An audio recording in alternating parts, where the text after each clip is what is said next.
ఓం శ్రీ సాయిరామ్. శ్రీమద్ భగవద్గీత 7వ అధ్యాయంలోని మొట్టమొదటి శ్లోకం గురించి తెలుసుకుందాం. సాయిరామ్.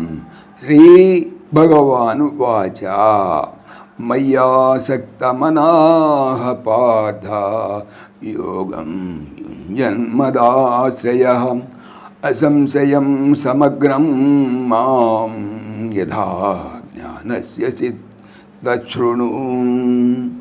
శ్రీ భగవాన్ వాచ, శ్రీ భగవంతుడు చెప్పాను, పార్థ ఓ అర్జున, మయి నాయందు ఆసక్తమాన ఆసక్తి గల మనస్సు కలవాడవై, మదాశ్రయ నన్నే ఆశ్రయముగా కలవాడవై, యోగమును యుంజన్ ఆచరించుచు అనగా అభ్యసించుచు, మాం నన్ను అసంశయం నిస్సంశయముగా, సమగ్రం సంపూర్ణముగా, యథా ఏ ప్రకారముగా, జ్ఞాన్యసి తెలుసుకొనగలవో, తత్ దానిని లేదా ఆ పద్ధతిని, శృణు వినము.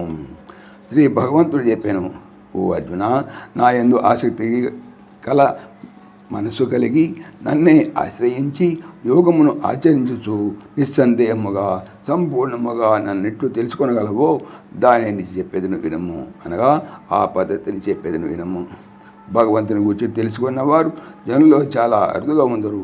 అందున ఏ విధమైనటువంటి సందేహము లేక సంపూర్ణముగా తెలుసుకున్న వారు ఇంకనూ అరుదు.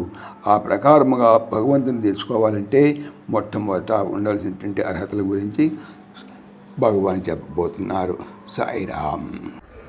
జై శ్రీకృష్ణ. ఈ ఛానల్ సంబంధించిన పూర్తి వివరణ డిస్క్రిప్షన్లో చూడవచ్చును. జై శ్రీకృష్ణ. ఓం దేవకీ నందనాయ విద్మహే వాసుదేవాయ ధీమహి తన్నః కృష్ణ ప్రచోదయాత్. ఓం సర్వం శ్రీకృష్ణార్పణమస్తు. జై శ్రీకృష్ణ. జై జై శ్రీకృష్ణ. ఆత్మీయులకు మనవి, ఈ ఛానల్తో పాటుగా భగవానుడు అనంత మహిమల శ్రీ సత్యసాయి అనేటువంటి మరొక ఛానల్ను నా చేత చేయిస్తున్నారు. దీనికి సంబంధించిన లింక్ డిస్క్రిప్షన్లో చూడవచ్చు. సాయిరామ్.